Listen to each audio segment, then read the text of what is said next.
لمز کہتے ہیں کسی کے منہ پر برائی بیان کر دینا. وَيْلٌ لِكُلِّ هُمَزَةٍ لُمَزَةٍ. حالانکہ برائیاں سب میں ہوتی ہے.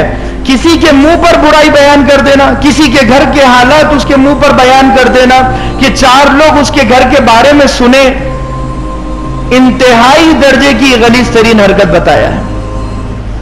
تو یہاں پر فرمایا لمزہ, لمز کہتے ہیں کسی کے منہ پر ایسی برائی بیان کر دینا کہ اسے سن کر وہ شرمندہ ہو جائے, پانی پانی ہو جائے, اسے لمز کہتے ہیں عربی میں. وَيْلٌ لِكُلِّ هُمَزَةٍ لُمَزَةٍ. ہلاکت ہو, تباہی ہو, بربادی ہو ایسے لوگوں کے لیے کہ جو کہ لوگوں کو تانا دیتے ہیں اور ان کی برائیاں تلاش کرتے ہیں. ہمزہ کہتے ہیں کسی کی برائیاں تلاش کرنا, جاسوسی کرنا. یا ایھا الذین آمنوا اجتنبوا کثیرا من الظن, اس کے بعد کی ہی آیت ہے جہاں ہمیں تمہیں کس طرح رہنا ہے یہ ہمیں اللہ نے بتایا. تو اللہ نے ہی یہ بھی بتایا کہ اے ایمان والو اجتنبوا کثیرا من الظن, بعض بدگمانیوں سے بچو. کسی کو کچھ دیکھ لیا تو بدگمانی دل میں آ گئی.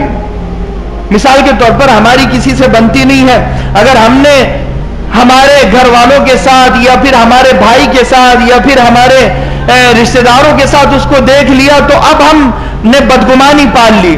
کسی کو شراب خانے سے نکل کر دیکھ لیا تو بدگمانی پال لی. کسی کو کھاتے ہوئے کچھ دیکھ لیا تو بدگمانی پال لی.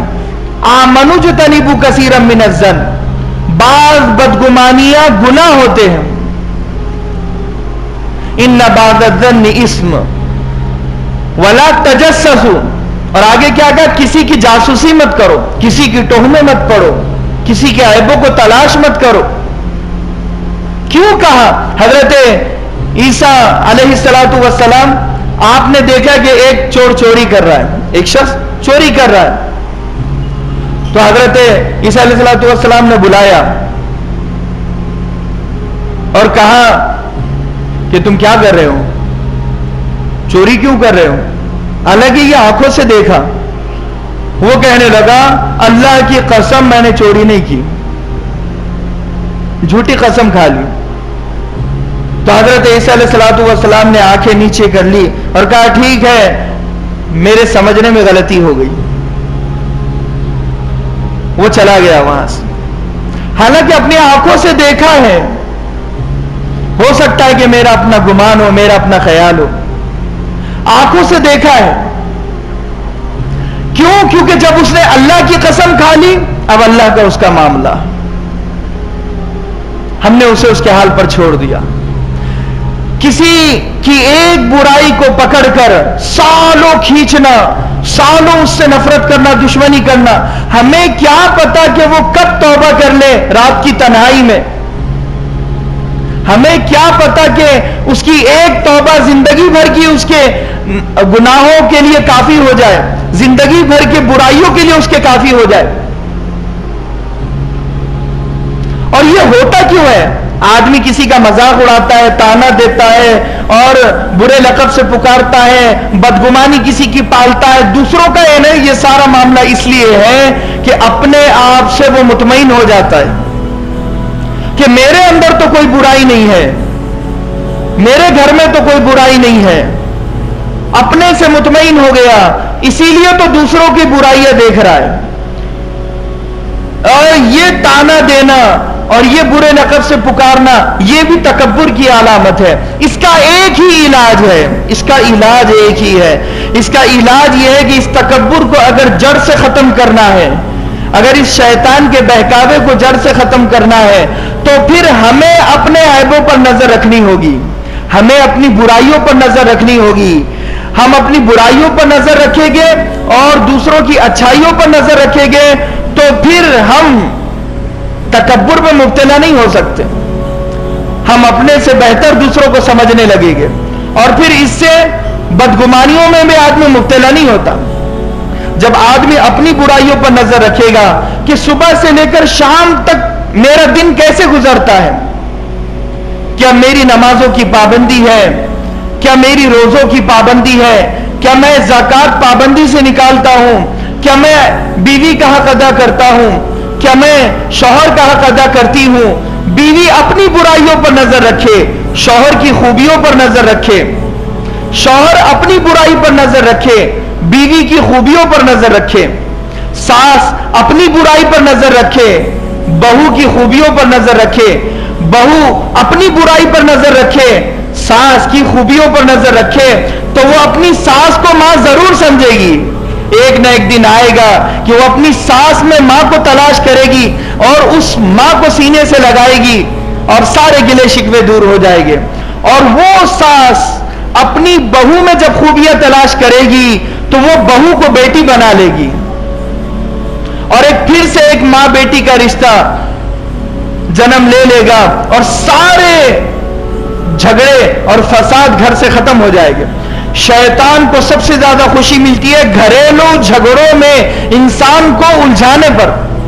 جب انسان گھریلو جھگڑوں میں الجھ جاتا ہے تو پھر قرآن کی تلاوت میں مزہ نہیں آتا، نماز میں مزہ نہیں آتا، اعتکاف میں مزہ نہیں آتا، زندگی میں مزہ نہیں آتا، دکان پر دل نہیں لگتا، مکان پر دل نہیں لگتا، راستے سے چلتا ہے تو گھر کے بارے میں سوچتا ہے، رات میں سوتا ہے تو گھر والوں کے بارے میں سوچتا ہے، جھگڑوں کے بارے میں سوچتا ہے، اپنی زندگی کا امن، چین، سکون رخصت ہو جاتا ہے۔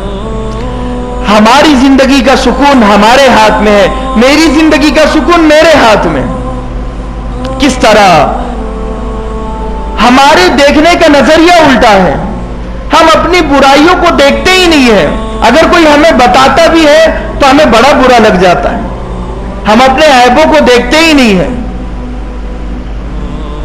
اسی لیے ہر ایک اپنے عیب پر، اپنی برائی پر نظر رکھے گا تو وہ برائی کو دور کرنے کی کوشش بھی کرے گا، اور ایک دن آئے گا کہ غرور اور تکبر سے اسے چھٹکارا مل جائے گا، حسد، جلن، کینہ، کپٹ سے چھٹکارا مل جائے گا۔ حسد بھی اسی لیے ہوتا ہے، کسی کو بلڈنگ بناتا ہوا دیکھ لیا، اب بلڈنگ اس نے کیوں بنائی، کیسے بنائی، اب یہ خود حسد کی آگ میں جل رہا ہے۔ حسد کا سب سے بڑا عذاب، سب سے بڑا گناہ یہ ہے کہ آدمی حسد کی آگ میں خود جلتا ہے، اور اتنا جلتا ہے، اتنا جلتا ہے کہ اس کے اندر کی برکتیں، اندر کی رونقیں، اندر کی روحانیت ختم ہو جاتی ہے۔ کتنی بڑی بات ہے کہ جب ہمیں بخار ہوتا ہے تو ہم اپنے بخار کا علاج کرتے ہیں، جب ہمیں کھانسی ہوتی ہے تو ہم اپنی کھانسی کا علاج کرتے ہیں، ہم کسی اور کے بخار پر نظر نہیں رکھتے، کسی اور کی کھانسی پر نظر نہیں رکھتے۔ ایسے ہی ہمیں روحانی بیماریاں ہیں، کوئی حسد کی بیماری میں مبتلا، کوئی جلن اور کڑن کی بیماری میں مبتلا، کوئی تانا دینے اور مینے دینے کی بیماری میں مبتلا، کوئی کسی کی برائی دیکھنے کی بیماری میں مبتلا، کوئی کسی کے نیچا دکھانے کی بیماری میں مبتلا، کوئی کسی کے عیب تلاش کرنے کی برائی میں مبتلا، کوئی سود خوری میں مبتلا، کوئی زنا میں مبتلا، اور کوئی گانے اور فلموں میں مبتلا۔ آدمی جب ان برائیوں میں مبتلا ہے تو اب اپنی اس بیماریوں کو خود دور کرے گا، اس حسد کی بیماری کا خود علاج کرے گا۔ جیسے ہم نے بخار کے علاج کے لیے فوراً دواخانے کا رخ کیا اور اب ہم گولیاں بھی کھا رہے ہیں، سب کچھ کر رہے ہیں، تو وہ بخار ایک نہ ایک دن دور ہو جاتا ہے، ایک دو دنوں میں بخار ختم ہو جاتا ہے۔ ایسے ہی ہم روحانی طور پر بیمار ہیں، ہمیں ان بیماریوں کا علاج کرنا ضروری ہے، ورنہ ان بیماریوں کے ساتھ جب ہم قبر میں جائیں گے یہ بیماریاں ہمارا پیچھا نہیں چھوڑے گی، یہ بیماریاں ہمیں اس قدر بیمار کر دے گی کہ ہماری نمازیں ہمیں فائدہ نہیں دے گی، ہمارے اذکار ہمیں فائدہ نہیں دے گے، ہماری سنت و نوافل ہمیں فائدہ نہیں دے گی۔ اس لیے کہ یہ بیماریوں کو دور کرنا ضروری ہے، ان بیماریوں کا علاج کرنا ضروری ہے۔ میرے بدن میں، میرے دل میں کوئی بیماری نہ ہو، میں اس کی فکر کروں، اپنے دل کو پاکیزہ کر دے، صاف اور شفاف کر دے، ہر ایک سے دل کو صاف کر دے، پاک کر دے، سالوں کے جھگڑوں کو منٹوں میں ختم کر دے، سالوں کی بدگمانیوں کو منٹوں میں ختم کر دے، سالوں کی برائیوں کو ہم ختم کر سکتے ہیں، اپنے گھر میں جنت کا ماحول پیدا کر سکتے ہیں۔ شرط یہ ہے کہ ہم دوسروں کی اچھائیوں پر نظر رکھیں اور خود کی برائیوں پر نظر رکھیں۔ تو پھر یا ایھا الذین آمنوا اجتنبوا کثیرا من الظن ان بعض الظن اثم ولا تجسسوا، کسی کی جاسوسی مت کرو، ولا یغتب بعضکم بعضا، اور کسی کی غیبت مت کرو. غیبت اسے کہتے ہیں کہ آدمی کی برائی جو اس میں واقعتاً وہ مبتلا ہے, واقعتاً اس میں برائی ہے, ہم اس برائی کا تذکرہ اس کے سامنے کر دیں یا اس کے پیٹھ پیچھے کر دیں, یہ غیبت ہوتی ہے. اور اگر ایسی چیز اس کو ہم نے کہہ دیا, حالانکہ بیچارہ نہ سود لیتا اور دیتا ہے, اور ہم نے اسے سود خور کہہ دیا اس کے پیٹھ کے پیچھے, تو یہ تو الزام ہے, بہتان تراشی ہے. اسے تو ہمیں ثابت کرنا ہوگا. کل اللہ تبارک و تعالی عدالت قائم ہوگی, مقدمہ چلے گا, وہ شخص کھڑا ہوگا اور اسے کہا جائے گا کہ تم جسے سود خور سمجھتے تھے ثابت کرو, تم جسے زانی سمجھتے تھے ثابت کرو, تم جسے جھوٹا سمجھتے تھے ثابت کرو, تم جسے گناہگار سمجھتے تھے ثابت کرو. کیسے وہ ثابت کرے گا؟ الزام, جتنے الزام لگائے گا, جتنی بہتان تراشیاں کرے گا, کسی الزام کو ثابت نہیں کر سکے گا. بدلے میں وہ سارے الزاموں میں اللہ تبارک و تعالیٰ خود اسے مبتلا کر دے گا, گویا یہ سارے کام اس سے خود کیے ہیں. سود کا کسی پر الزام, زنا کا الزام کسی پر لگا دیا, کسی پر تہمت لگا دی, اب ثابت نہیں کر سکا, گویا اسی نے زنا کیا, اسی نے سود خوری کا عمل کیا, اور اسے اس برائی کے نتیجے میں دوزخ میں جانا ہوگا. اوندھے منہ گھسیٹ کر دوزخ میں ڈال دیا جائے گا. اسی لیے لہذا بچنا بہت زیادہ ضروری ہے. کہنا آسان, سننا آسان, عمل کرنا بڑا مشکل ہے.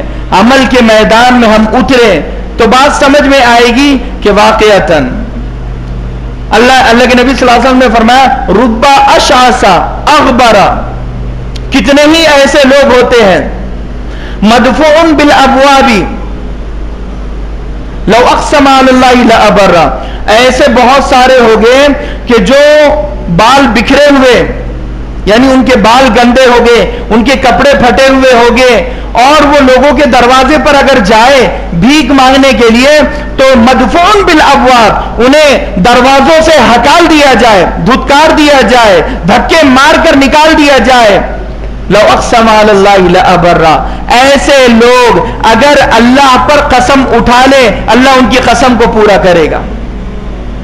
یہ نیک لوگ ہیں, اللہ کہہ رہا ہے کہ جن کے بال بکھرے ہوئے, جن کے کپڑے پھٹے ہوئے, اور جو بھیک مانگنے کے لیے جائے تو لوگ ان سے نفرت کرے اور لوگ انہیں ہکال دے, اپنے دروازوں سے باہر کر دے.